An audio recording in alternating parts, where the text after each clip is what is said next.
Pick up that mess. Now. Her voice cut like glass. Sharp. Cold.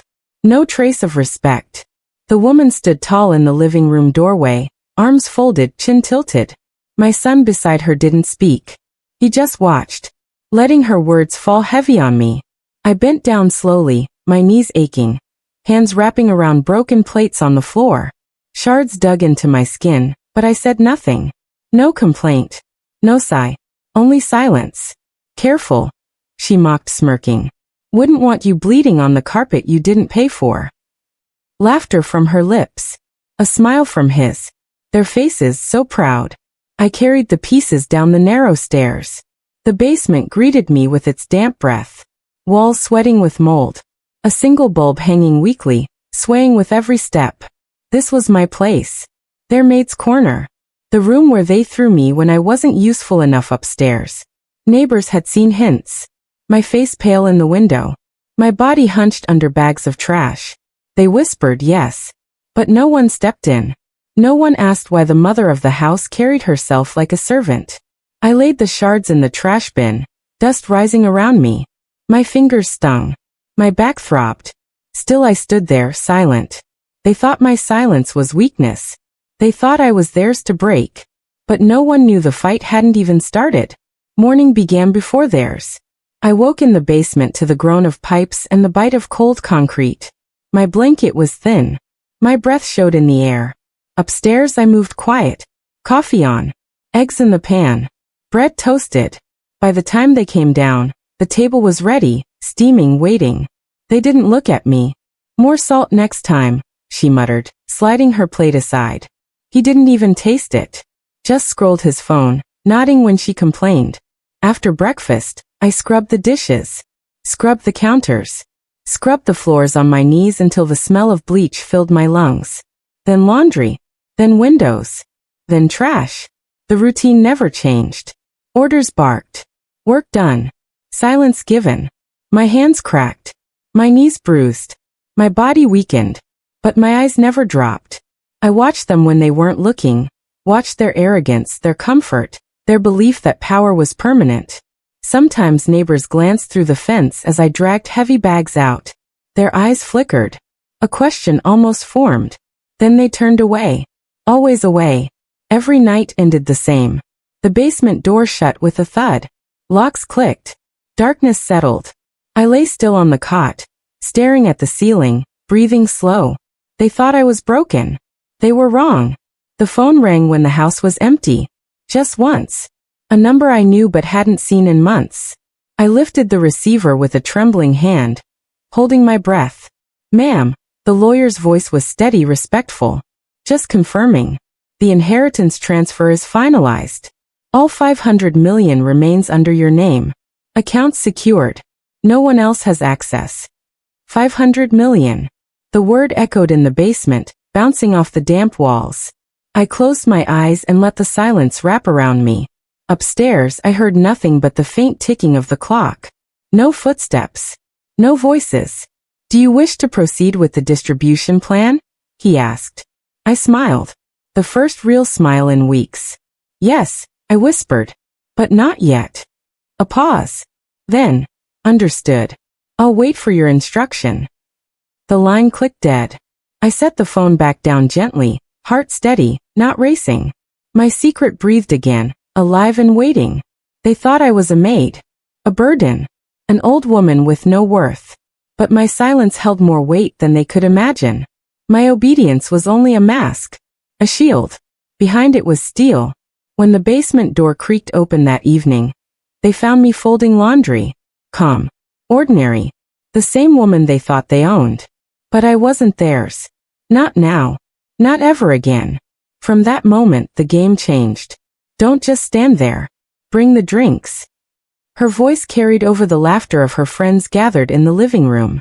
Glasses clinked. Heels tapped on polished floors. Music low. Chatter high.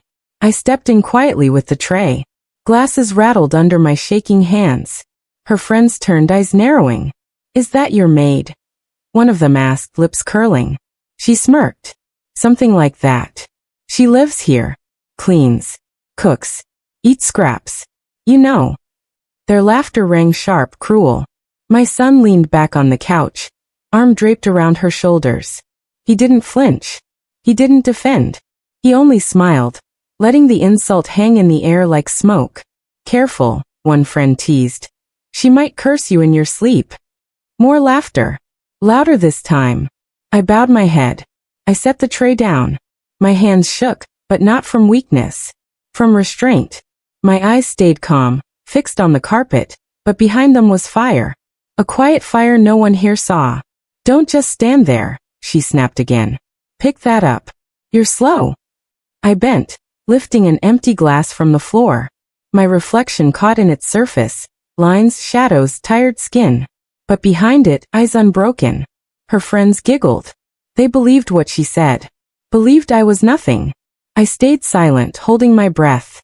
Humiliation burns slow, but it fuels fire. The next morning, I carried 2 heavy trash bags down the driveway. The plastic tore, spilling scraps onto the pavement. Bones, grease, stained napkins. My hands reached down quickly, but not before the neighbor across the street saw. She froze, watering can in hand. Our eyes met. Her lips parted, then closed again. She looked away, pretending the flowers needed urgent care. Another day, I bent under the weight of laundry baskets. The son's shirts. The wife's dresses. Their scent strong, perfume mixed with arrogance. As I reached the line to hang them, a man passing by slowed. His brow furrowed. He shook his head slightly, then kept walking. They noticed. They all noticed. They just never spoke. Still something shifted. When I walked to the store for groceries, the cashier lingered longer with her eyes. She added a second bag without charge. When I returned home, an older neighbor whispered, "Are you all right?" I gave no answer. Only a calm nod. A silence that said enough without words. The whispers grew. People saw more. The bruises on my hands. The curve of my back under weight that wasn't mine. Behind closed curtains, the wife laughed with her friends. Behind open windows, the son bragged about his new car. But outside, small eyes were turning. I said nothing. I never asked for help. I didn't need it. The walls were closing in, though they didn't see. It happened one evening. I had left the mail on the counter, sorting it quietly as always. Bills. Ads. Then an envelope. The lawyer's seal pressed on the corner. Before I could slip it into my apron, she walked in. "What's that?" Her eyes sharpened, fast and suspicious. "Nothing important," I said softly, sliding it under the pile. But her hand darted quicker. She snatched it, tore it open without hesitation. Her eyes raced across the words. Bank statements. Confirmations. The numbers too large to miss. Her face froze. "What is this?" she demanded, voice low and sharp. I met her gaze. Calm. Silent. She stepped closer, letter trembling in her hand. You have money? This much? Why didn't you?" Her voice cracked, then steadied, dripping with venom. "You've been hiding this from us?" Footsteps came from the hall. My son appeared, frowning at her tone. "What's going on?" She shoved the paper at him. Look at this." He scanned it, color draining from his face. This can't be real." I stood still. My hands folded neatly in front of me. No fear. No rush. Just a quiet breath. The room pressed in with silence. Their eyes burned into me, demanding an answer. I gave none. Only a small smile, slow and deliberate. They leaned closer, desperate. I whispered one line, barely above a breath. "You'll know soon enough." The wife tried to bury it. She burned the letter in the sink that night, flames licking high as she cursed under her breath. But ashes don't erase numbers. And whispers travel faster than fire. The cashier at the store leaned closer when I paid. "They say you're rich," she murmured. Her eyes darted left, right. "Is it true?" I gave no answer. Only folded the receipt and walked away. Silence was louder than yes or no. By the next week, the mailman lingered at the door, eyes searching the shadows behind me. "Funny thing," he muttered. "Folks talk about some fortune belonging to you." I closed the door softly. No denial. No confirmation. The wife felt it first. Her friends stopped calling as often. Some asked sly questions, pressing for truth she didn't have. She forced a smile, snapping, "Ridiculous rumors." But her laugh was brittle, hollow. The son grew restless. He watched me differently now, as though I had changed overnight. His tone softened sometimes, then sharpened again when his wife glared at him. He asked questions he couldn't finish. "Mother, do you?" Then silence. At night, I heard them argue. His voice rising, hers breaking, both clawing for answers. I said nothing. I moved through the house as if deaf to their words. But my silence was poison too. It fed their fear. It made the whispers louder. In the neighborhood, eyes followed me. Respect now. Curiosity. A shift they couldn't stop. But suspicion is poison. And it spreads fast.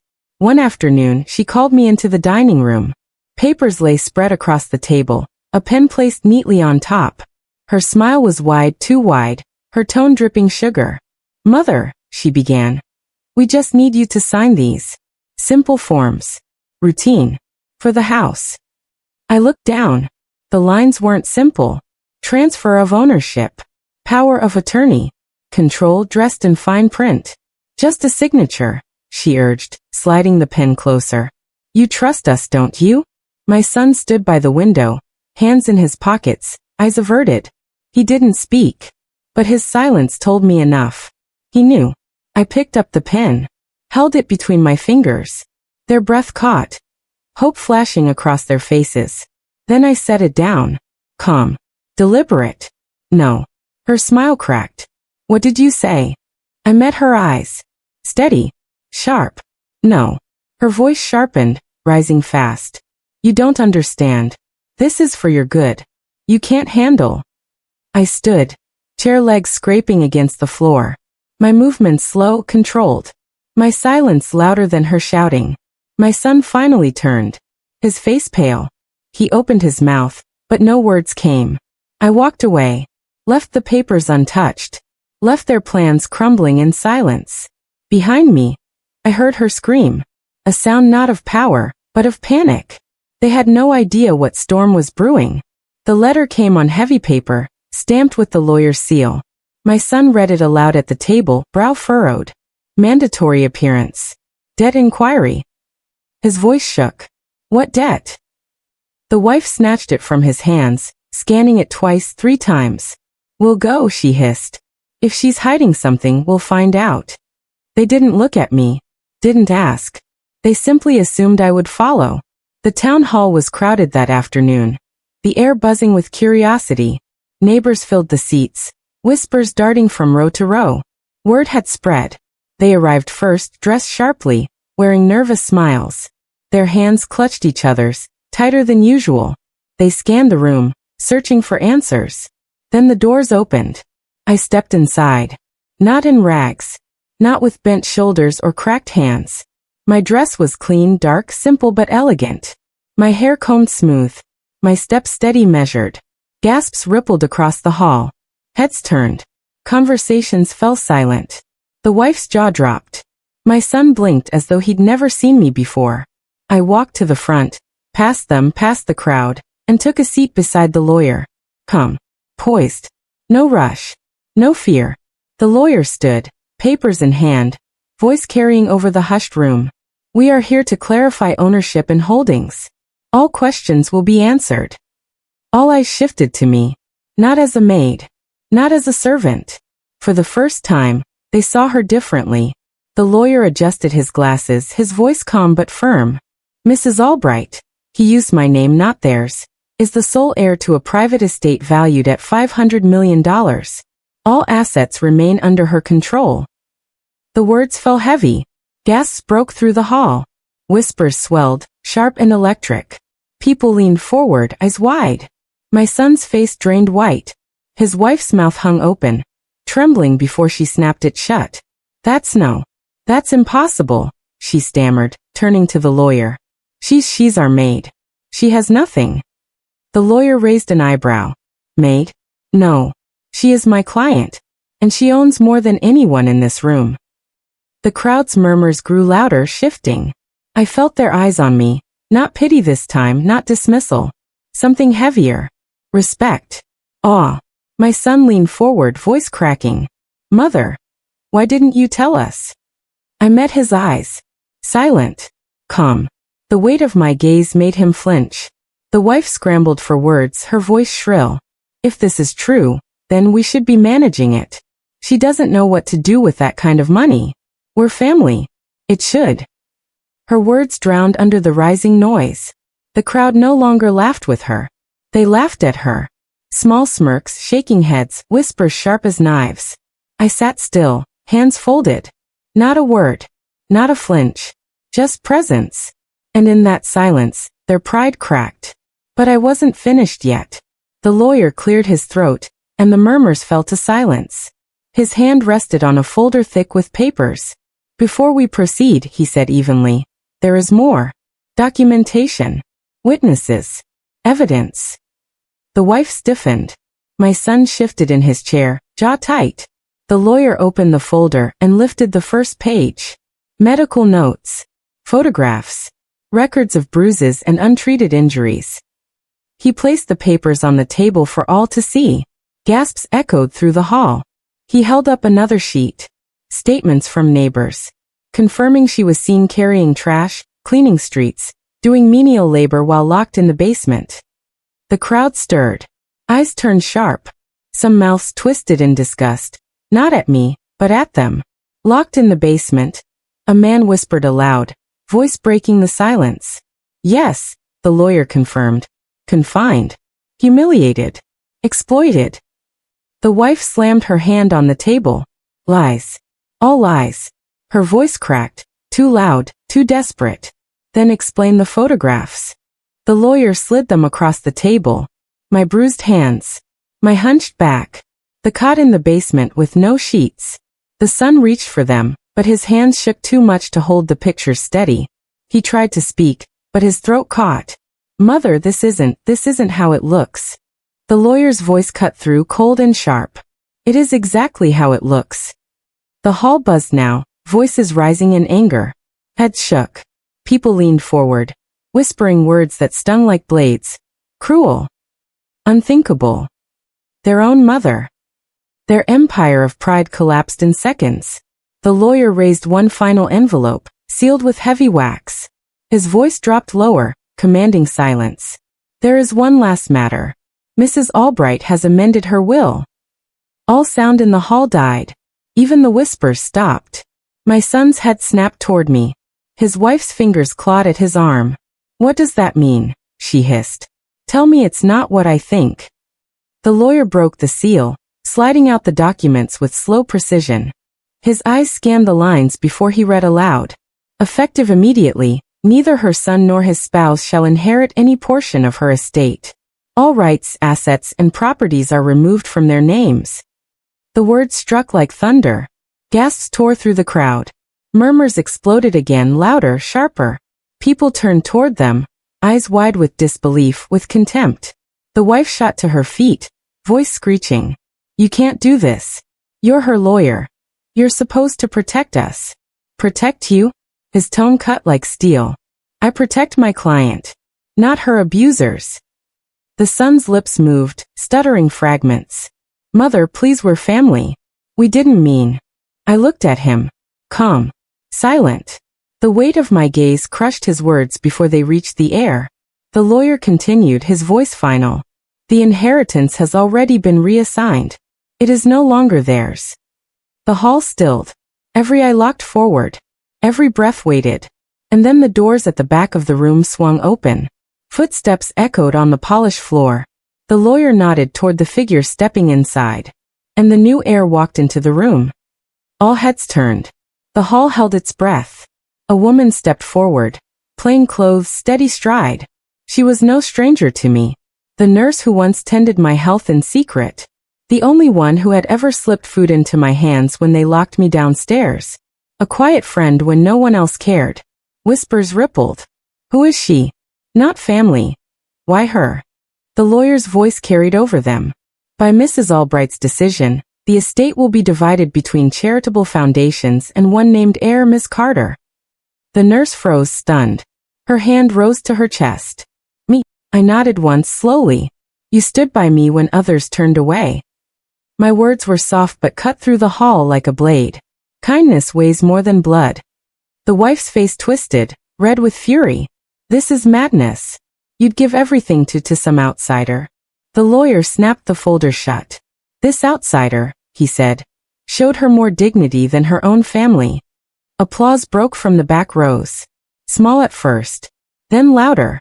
The crowd's energy shifted, a tide pulling away from the son and his wife. Respect once withheld, now gathered like a storm. The son's voice cracked, breaking against the noise. Mother, please, don't do this. I'm your son. I turned my eyes on him. Calm, cold, steady. A son would not have thrown his mother to the basement. Silence crashed down again, heavy and suffocating. But the final blow was still coming. I rose from my chair. The hall hushed at once. Every eye fixed on me as I turned slowly toward them. My son, his wife, shrinking now under the weight of silence. I spoke clearly, calm, each word like a hammer. You laughed while I carried your trash. Gasps echoed. You locked me in the basement, left me in the dark. Murmurs swelled. Heads shook in disbelief. You made me serve your friends. You mocked me, called me maid, called me nothing. Her face blazed red, eyes darting wildly across the crowd, seeking an ally. None met her gaze. And you? I turned my eyes to my son, stood by, said nothing, watched it all. His shoulders collapsed. His lips trembled. No defense came. I lifted my chin higher. I bore it in silence. Not because I was weak, but because silence teaches louder than rage. And today, I swept my eyes across the crowd. You all see them as they are. The hall erupted. Whispers turned to sharp voices. Words cut like knives. Cruel. Ungrateful. Shameful. The wife grabbed my son's arm. Say something. Defend us. But his mouth opened and closed empty. His shame heavier than words. Neighbors who once looked away now leaned forward, faces hard. The shift was complete. Pity no longer clung to me. It clung to them. When I was done, silence returned. Heavy. Final. And when she was done, silence filled the hall. I turned from them, from their crumbling faces, and walked toward the exit. My steps were slow, steady. Each one struck the floor like a final verdict. The lawyer gathered the papers, his voice formal behind me. This session is concluded. But no one moved. No one breathed. All eyes followed me as I reached the doors. The wife's voice cracked behind me, desperate and shrill. Wait. You can't do this. You owe us everything. Her cry bounced off the hall walls, shrieking hollow. I stopped only once. Glanced back, calm and cold. My eyes met hers. Then my son's. Both of them drowning in shame.